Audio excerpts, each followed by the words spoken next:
పత్రిజీ గారికి, చందమాల మేడానికి, ముల చైతన్య అధ్యక్షులు సర్వలతారెడ్డి రాధాకృష్ణారెడ్డి ఇక్కడికి వచ్చిన ఆత్మబంధువులందరికీ కూడా పేరు పేరున అందరికీ కూడా థ్యాంక్ యూ మాస్టర్.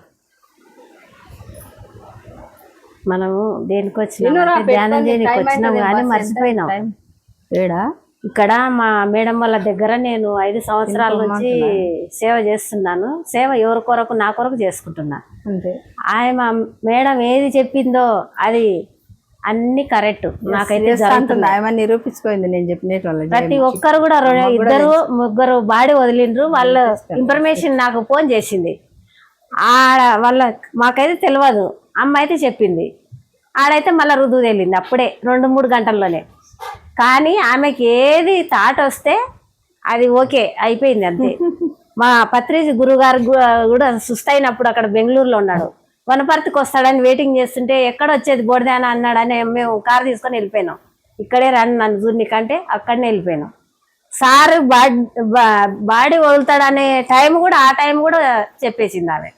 ఆ మాటలు పట్టుకొని మాకు ప్రతిదీ కూడా ఆమెతోని మేము ఎంతో ధైర్యంగా ఎంతో ఉత్సాహంగా పాల్గొంటూ మేము ఎంత సేవ చేస్తున్నానో, అది ఏందుకొస్తున్నానో, అది ఏది ధ్యానంలో కూర్చుంటే నాకు ప్రతిదీ సేవనే వస్తుంది.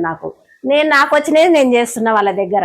వాళ్లకు నాకు అది బంధం ఏది పూర్వజన్మ సుకృతం. ఇది చాలా చాలా ఇది గొప్ప విషయము. ఆషామాషి ఇది కాదు. ఇది చుట్టాలు కాదు, పక్కాలు కాదు, ఆత్మబంధువులం అందరం ఒక్కటే. కానీ చుట్టాలు పక్కాలు వేరే అనుకుంటారు. కానీ ఇది ఒక్కటి ధ్యానం చేసినామంటే అందరం ఒకటే. ధ్యానం వల్ల అందరికీ సత్యన సాంగత్యం తెలుస్తుంది. మనం ఎక్కడి నుంచి వచ్చినామని తెలుస్తుంది. మనం ఏది అనేది మన జీవితమే మన చేతిలో ఉంటుంది. ప్రతి ఒక్కరం కూడా తెలుసుకునే మార్గం ధ్యాన మార్గమే. అందరికి కూడా తెలపాల్సిన మార్గం. మన గురువారు ఏమని పాదం వాళ్ళకి మాటలతోని పోల్చకుండా ఎంత 2-4 మాటలు ఇచ్చి వెళ్ళిండు.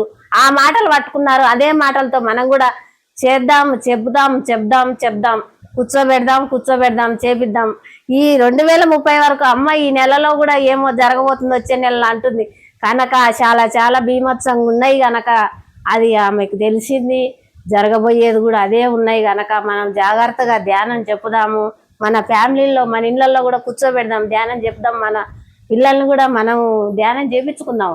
ప్రతి దానికి నిదర్శనం ధ్యానమే. చూడండి, బుద్ధం శరణం గచ్చామి. మన బుద్ధికి శరణ్ తెచ్చుకోవాలి. ప్రతి ఒక్కరం కూడా మన బుద్ధికి సరెండర్ అయితే మనకు అంత ఆనందంగా ఉంటాం. చూడండి, ప్రతి ఒక్కరం కూడా ఆర్థిక పరంగా, ఆరోగ్య పరంగా ప్రతి దానికి డబ్బు సమస్యతో కొంతమంది అంత చిల్లర చేసుకుంటున్నారు. కానీ వాళ్ళ కర్మ సిద్ధాంతం ఏముందో మనకైతే అర్థం కాదు. అవన్నీ కూడా మనకు అవసరం లేదు.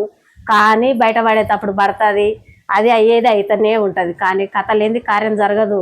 ఎవరందరూ ఏది జరగాలన్నా అది జరుగుతూనే ఉంటుంది. వాళ్ళు అందుకే వచ్చిండ్రేమో, అదే చేసుకుంటారేమో, మనకైతే తెలియదు. అది మనకు తెలిసింది ఇది.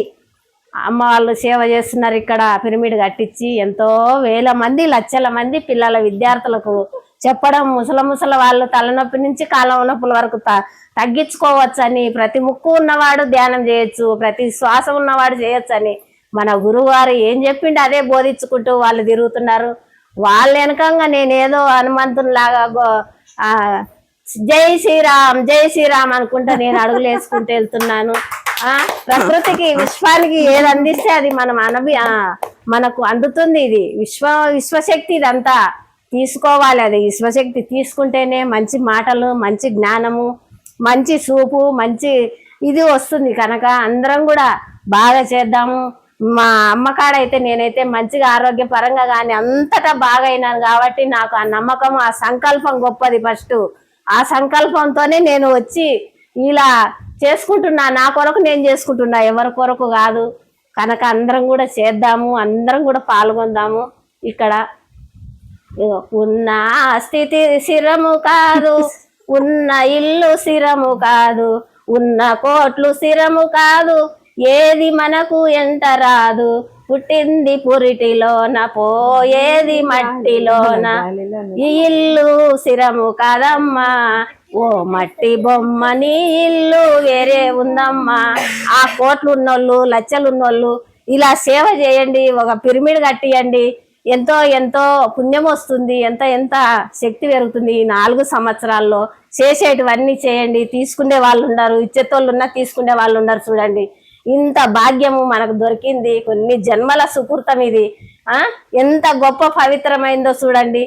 ఉన్న శరీరం అన్న సాయం చేద్దాం, మన శక్తిని మనం ఓ సేవగా భావించుకుందాము, సేవ చేద్దాము. డబ్బున్న వాళ్ళు డబ్బు సేవ చేయండి, బడి శరీరం ఉన్న వాళ్ళు శరీరం సేవ చేయండి. ఏది చేసినా మనకు లాభమే, విశ్వానికి ఏది అందించినా లాభమే. మనం ఏది మాట జ్ఞానం మాట బయటకి ఇచ్చినా మనకు లాభమే. మన ఆధ్యాత్మికమైన పనులు కానీ మాటలు కానీ ఎక్కడున్నా ఇదే మాట్లాడుకుంటూ సంసారం